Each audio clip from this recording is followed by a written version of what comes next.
15 वर्षाच्या प्रेम संबंधानंतर लग्नाचं वचन दिलं, पण शेवटी दुसऱ्यांशी लग्न केलं. हा धक्का एवढा तीव्र होता की युवतीने आत्महत्या केली. प्रेम, विश्वास व फसवणुकीचा हा प्रकार समजून घ्या.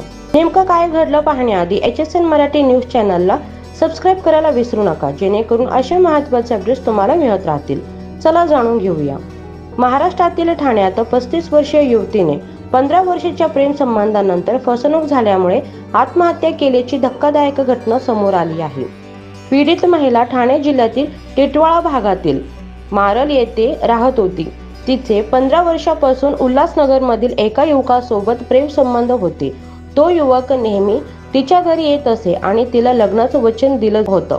मात्र वारंवार वाद होत असतानाही त्याने प्रत्येक वेळी कोणत्या ना कोणत्या कारणाने लग्न टाळलं. अखेर कुटुंबाच्या दबावामुळे आरोपी युवकाने दुसऱ्या मुलीशी लग्न केलं. यामुळे मानसिक तणावात असलेली पीडितेने 28 फेब्रुवारी रोजी राहत्या घरी गळफास लावून आत्महत्या केली.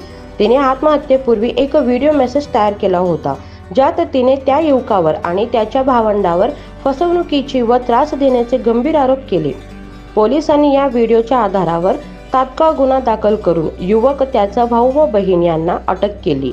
सध्या पोलीस अधिक तपास करत आहेत. 15 वर्षाचा प्रेम संबंध, पण शेवटी फसवणूक व आत्महत्या. अशा नात्यामध्ये जबाबदारी कुणाची असते? तुमचं मत काय आहे? कमेंटमध्ये जरूर सांगा.